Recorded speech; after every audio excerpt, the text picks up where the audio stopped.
বদা আমি পার্টি করলে ভালো হয় না? আরে ভাই কি বলছিস, আমার মনের কথা বলে ফেললি। কিন্তু আমার কাছে তো পয়সা নেই, কি পয়সা হবে? জোগাড় করতে হবে। ঠিক আছে, তাহলে কানা চুদা ঢ্যামনা ওদেরকে ডাকি, তাহলে সবাই একবারে পার্টি করি। আমার কাছে তো নেই, ওরা যদি সাহায্য করে তাহলে হবে এখানে একটু আধটু। ঠিক আছে, তাই হোক তাহলে। এ বোদা, এই তো চোদা, এই তো চোদা চলে এসেছে। এরম না, তাহলে কানাকে গিয়ে ডেকে নিয়ে আয় গা, ও কালো বাদ থাকবে, যা নিয়ে আয়। দেখে নিচ্ছি, ও তো আবার কানে কম শোনে। হ্যাঁ যা নিয়ে আয়।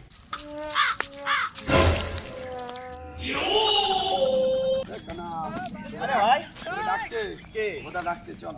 আচ্ছা ডাকলাম, পরে কথা বলছি। এ বুদা বল। কানা চোদা বলছি, হাদাদা ডাকছিল তেল খাওয়ার জন্য। তুই তেল খাই, তেল কি খাবি? হ্যাঁ বাবা, তেল খাবি? আমার মনটা ভাই খুব খারাপ। হঠাৎ ঢ্যামনা চুদা এসে বললো। আচ্ছা ঢামনা চোদাটা গেছে কোথায়? ঢ্যামনা চুদা মূর্তি গিয়েছে, আই শালা শালা। মিনসে এখনই মূর্তি গেল, তোকে ডাকতে গেল, হ্যাঁ। ডেকে মূর্তি গেল। আচ্ছা তাহলে- আচ্ছা, তাহলে বল কত কি দিতে হবে? তাহলে আমার কাছে তো কিছু নেই, আমি বাড়িতে অশান্তি করে এসেছি, তাহলে তোরা একটু ব্যবস্থা কর, তাহলে একটু পার্টি হয়ে যাক। হয়ে যাক। বলে, নাকি হয়ে যাক? আচ্ছা তাহলে যদি তাকে থাকে। ওই তো ঢ্যামনা আসছে মুতে, ওই দেখ। আরে বাড়াটা তাড়াতাড়ি আয়, সে মুততে গেছিস কখন? আচ্ছা সবাই তাহলে 5 জন এখন আছি। হ্যাঁ। আমি তো ভাই আগে বললাম সবই। তাহলে দেখো বন্ধুরা কি বলে। আমার পয়সা কিন্তু 22 টাকা, আমাকে আমি পয়সা নেই। পয়সা নেই? আমার পকেটেও তাই একই কেস, পয়সা নেই আমার। তাহলে তোমরা দুজন বাড়ির থেকে নিয়ে আসো। তাহলে আমি তাহলে ফোন পে করে দিচ্ছি, বুঝলি? হ্যাঁ তাহলে আমি ফোন পে করে দিচ্ছি। ঠিক আছে।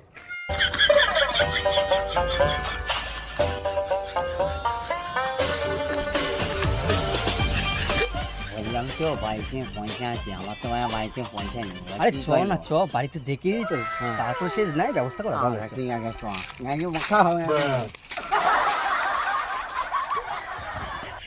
এ ঢামনা চুদা বল, গেছে তো গেছে, খাবো কখন? হাই 100 টাকা পাইছি, বাবার কলা গেছে।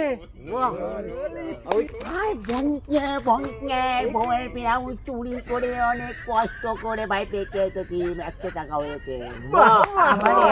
কিন্তু বেঁচে দিতে হবে, ঠিক আছে ঠিক আছে, একটা তাহলে বেশি দেওয়া হবে। পয়সাটা ভাঙবে। ওটাই হবে, ওটাই হবে, ঠিক আছে ঠিক আছে। চলো চলো চলো চলো।